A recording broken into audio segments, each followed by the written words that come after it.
उम्र में भक्ति करने के लिए जा रहे हो? अरे आप जब बड़े हो जाना तब जाकर भक्ति कर, अभी तो आपकी उम्र ये खेलने खाने की है। ध्रुव जी ने कहा महाराज भक्ति की कोई उम्र नहीं होती है, क्या पता आज ये तन है, आज हम हैं, कल हम रहे ही ना तो कहां से भक्ति की जाएगी। इसीलिए जितनी जल्दी हो सके उतनी जल्दी भक्ति कर लेनी चाहिए। और आप हमसे कह रहे हो कि बड़े हो जाओ तब भक्ति करना। नहीं महाराज, मुझे तो अभी ही भक्ति करने जाना है। देवर्षि नारद ने देखा कि हे भगवान, इतना छोटा सा बालक, इसकी बातें कितनी सुंदर हैं। अब महाराज देवर्षि नारद ने कहा बेटा अच्छा हमें ये बताओ कि तुम्हारे गुरु जी कौन है, तुम्हारे गुरु का नाम क्या है? कहा कि मेरे गुरु क्या होता है, हमारा तो कोई गुरु नहीं है। क्योंकि महाराज ध्रुव जी को पता ही नहीं था कि जीवन में गुरु किस लिए होने चाहिए, गुरु की क्या आवश्यकता है, उन्हें पता ही नहीं था। तो देवर्षि नारद ने कहा जब तक जीवन में गुरु नहीं होंगे तब तक आप भगवान तक नहीं पहुंच पाओगे। क्योंकि गुरु ही वो व्यक्ति है जो व्यक्ति को भगवान तक पहुंचने का रास्ता बताते हैं। इसलिए जीवन में बेटा गुरु बहुत आवश्यक है। पहले आप जाओ और जा करके पहले गुरुदेव को बनाइए, गुरु दीक्षा लीजिए, उसके बाद में भक्ति करिए। ध्रुव जी ने कहा देखो महाराज घर पे तो लौट कर जाना नहीं है, यदि आप चाहते हो कि हमें भगवान का दर्शन हो जाए तो क्यों ना आप ही हमारे गुरु बन जाओ। देवर्षि नारद ने सोचा कि चेला तो पक्का वाला है, क्यों ना इसको चेला बना लेना चाहिए, कहीं इसका नाम हो गया रोशन तो इसके साथ साथ हमारा भी नाम ऊंचा हो जाएगा। क्योंकि महाराज बहुत से गुरु यही चाहते हैं, हर कोई गुरु यही चाहता है कि हमारा सिखाया हुआ शिष्य, हमारा शिष्य नाम रोशन करे, और जब शिष्य नाम रोशन करेगा तो साथ साथ गुरु का भी नाम रोशन होगा। तो आज महाराज देवर्षि नारद ने उसी समय ध्रुव जी महाराज को वहीं पर गुरु मंत्र दे दिया और कहा बेटा इस मंत्र का जाप करना, और उस मंत्र का नाम है ओम नमो भगवते वासुदेवाय। कहा कि बेटा जाओ इस मंत्र का जाप करना, जब भाव से आप इस मंत्र का जाप करोगे तो एक ना एक दिन भगवान का दर्शन अवश्य ही हो जाएगा।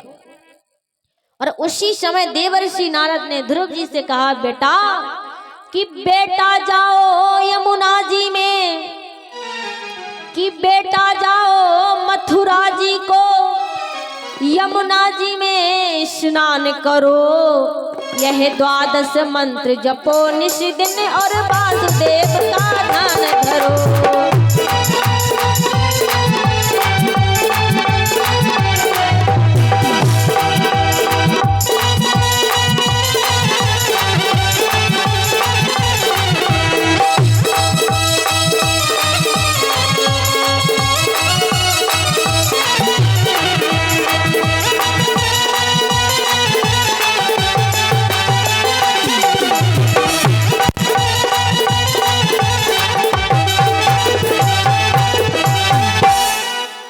महाराज देवर्षि नारद ने कहा बेटा आप यहाँ से सीधे मथुरा जाइए और मथुरा जा करके यमुना जी में स्नान करिए, और यमुना जी में स्नान करके इस 12 मंत्र का नित्य प्रति जाप करना, तो एक दिन ऐसा आएगा कि आपको भगवान का दर्शन हो जाएगा। तो उसी समय देवर्षि नारद ने महाराज आज ध्रुव जी महाराज से कहा कि जाइए बेटा, और ध्रुव जी महाराज ने देवर्षि नारद को अपने गुरु को प्रणाम किया, और प्रणाम करके महाराज वहां से मथुरा जी को प्रस्थान किया है। मथुरा जी के लिए प्रस्थान किया और जाकर के यमुना में स्नान किया और स्नान करके महाराज एक बट वृक्ष के नीचे बैठ गए। बट वृक्ष के नीचे बैठ करके अब महाराज जो गुरु ने गुरु मंत्र दिया था उसी मंत्र का जाप करने लगे। और महाराज जैसे ही प्रथम पहला महीना व्यतीत हुआ तो ध्रुव जी महाराज ने तीन दिन छोड़ करके 3 दिन के बाद उठते थे, पुनः भक्ति के लिए बैठ जाते थे। और कुछ महाराज सूखी घास फूस पत्ते खा करके भक्ति करने लगे।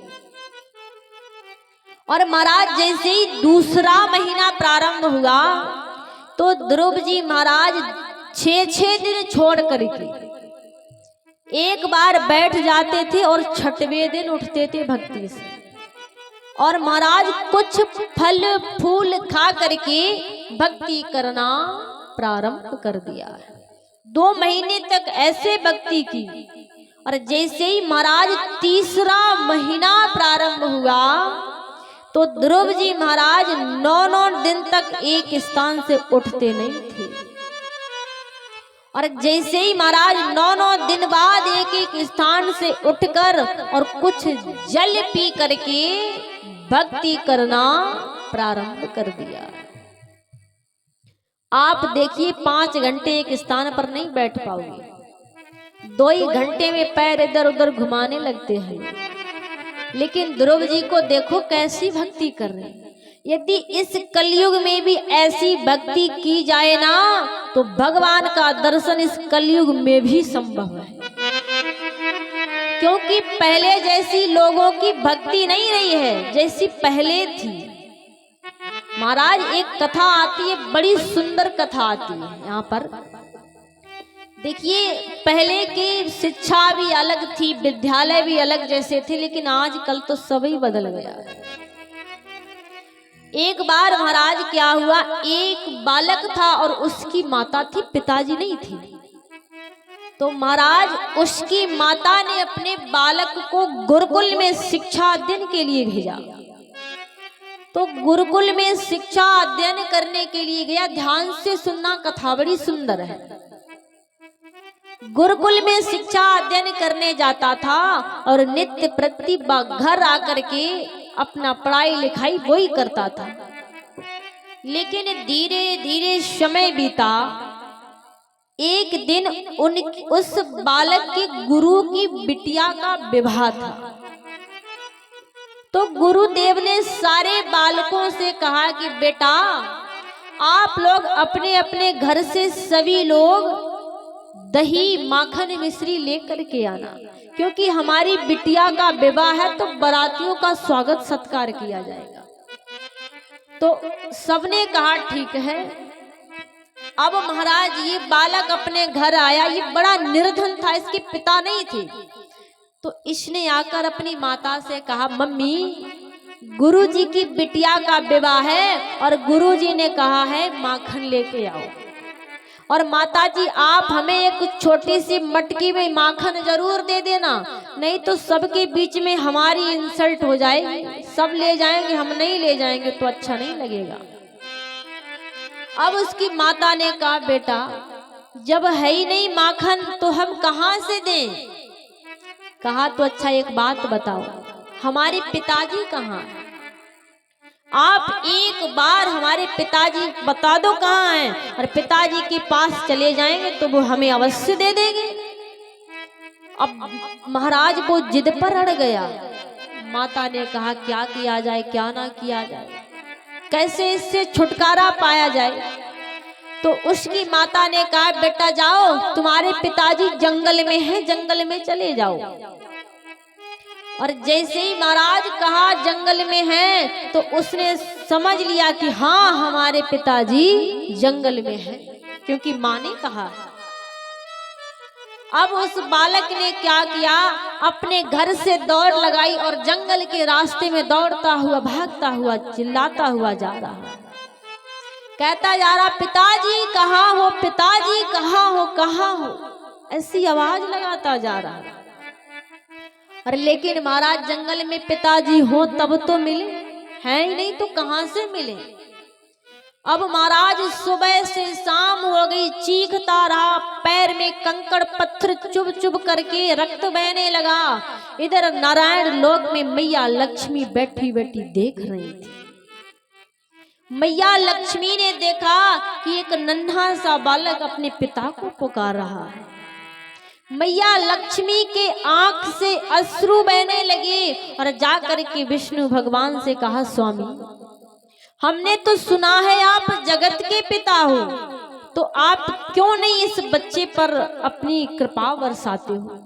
प्रभु कुछ नहीं, सिर्फ ये माखन लेने आया है, आप एक छोटी सी मटकी इसको जाकर के क्यों नहीं दे देते हो।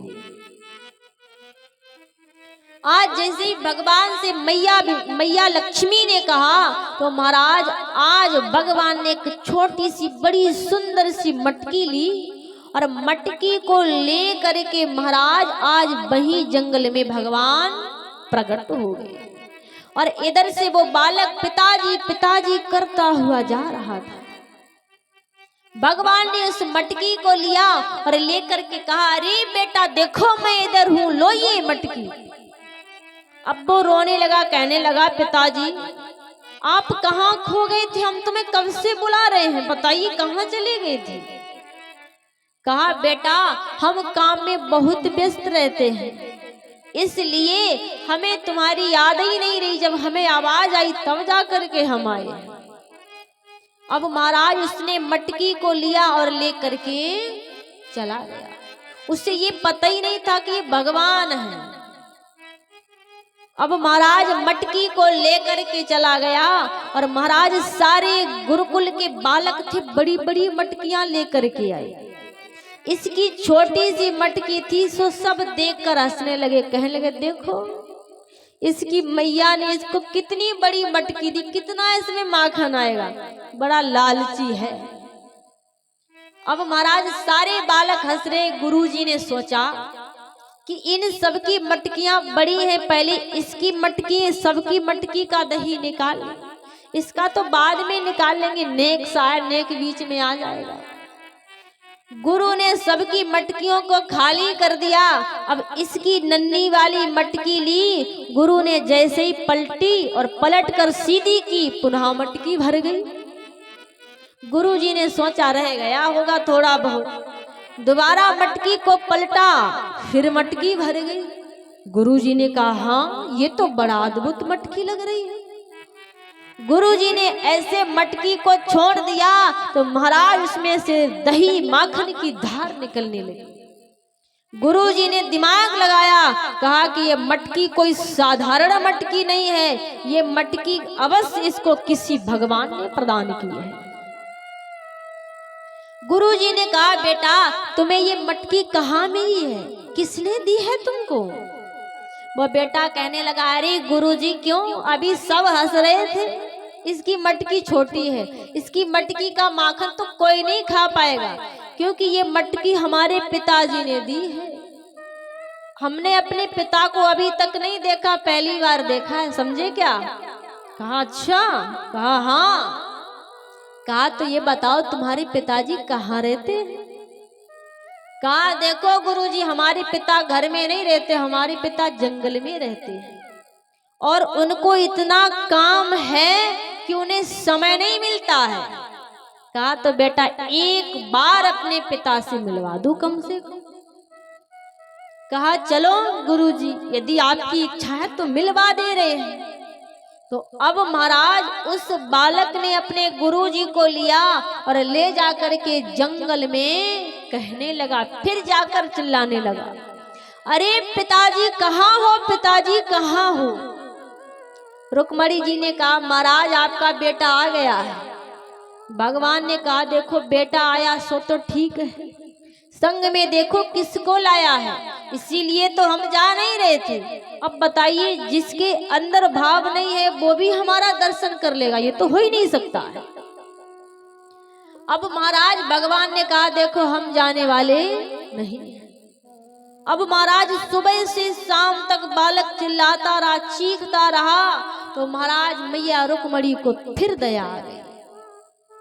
रुक्मणी जी कहने लगी, प्रभु कम से कम एक बार, हमारी कहने से एक बार और दर्शन दे दो, अगली बार दर्शन इसको मत देना। तो आज महाराज रुक्मणी के कहने पर महाराज वहीं पर भगवान प्रकट हो गए और भगवान खड़े हैं। उस बेटे को भगवान दिख रहे, लेकिन गुरुजी को भगवान नहीं दिख रहे। अब जैसे ही उसने देखा, फिर कहने लगा, अरे पिताजी देखो, आपने उस दिन भी देर लगा दी थी और आपने आज भी देर लगा दी, कम से कम हमारी बात तो सुन लिया करो, फिर सारे काम करते रहना। गुरुजी ने कहा, बेटा किससे बात कर रहे हो? कहा, महाराज हमारे पिताजी आ गए हैं। कहा, तुम्हारे पिताजी? कहा, हाँ। कहा, पर है कहाँ, हमें तो दिख ही नहीं रहे हैं। कहा, अरे यही क्या खड़े हैं, देखो ना सामने। लेकिन महाराज गुरुजी ने देखा कि आज देखिए हमारे शिष्य को भगवान दिख रहे हैं, लेकिन हमें नहीं दिख रहे हैं।